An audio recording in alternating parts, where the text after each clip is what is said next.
Yes, one of my favorite things to do, personal finance, of course, is interest rate problems. So these are simple interest rate problems. This just means that you're not building off of what you currently have, it's what you started with. So we have this formula, I equals PRT. So we'll use this in order to solve these questions for the GED. The I stands for your interest. That's how much money you're going to earn of interest. Your P is your principal, which is what you start with. And that's like your amount that you're initially walking in there with the bank and getting. And then our rate is going to be the rate that we're going to be dealing with. Now we are going to change that percentage to a decimal. And then our time is how long we're spending on doing what we're doing. So what we're going to do is we're going to take a look at how to go ahead and do these. Save this for later. This is really good for personal finance, but this is primarily for the GED test. So keep an eye on this as we begin our problems. So we're going to take a look at these. These are allowed, you're allowed to use a calculator for these questions. So that's one of the things it says in our problems. So we have an amount. Leah is borrowing $1,500 for 2 years at 12% rate. We're looking to find the interest on her loan. So we have those pieces of information. So we're going to just plug in what we know.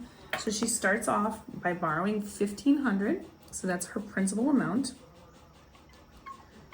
And we're trying to find the interest. So we're looking for I. And then this is multiplication. So P, R, and T are all multiplied. So we're going to take 2 years. That's the time. They can be interchangeable. So we're going to multiply. This is multiplication here. This is the time symbol. And then we're going to times this by our percentage rate, which was 12%. So we're going to change 12%. So I'm just going to show this to you here. 12% as a decimal. You put the decimal at the end of the number.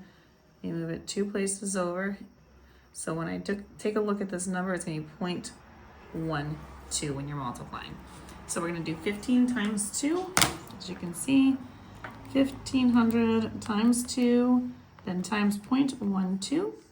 We got an interest total of $360. So our interest earned on that would be $360 for that question. Let's take a look at the next one. How much interest would be if you got a loan of $800 with 6 months and 14%? Okay, so now here's another quick little trick thing here with this. Now, because we're dealing with only a half of a year, 6 months is only 0.5 of a year. So when we're looking at this, we're going to start off with looking for our interest. We're looking for I. Now, we are paying on a loan of $800, so our principal amount is $800.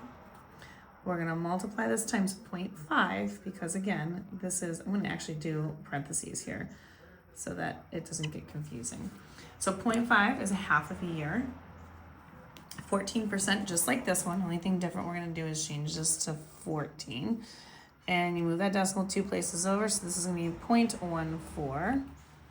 And then you go ahead and you multiply it across. So we're going to do 800 times 0.5 times 0.14. We get $56. So the interest paid on this would be $56. And that is how we do that. So let's try one more here. And we've got Dominica, who invested $2,000 in 3 years, an interest rate of 7%. So how much interest did she earn on those problems? Again, we're going to take a look at this one. We're going to plug in the numbers we have. I'm going to just change that to 7%. All right, so she put in $2,000. This one we're actually doing investing. So we have $2,000 that she put in of her own money, times that by 3 years. And then we have our interest rate. So we have 7%, so we're going to put the decimal at the end of the 7.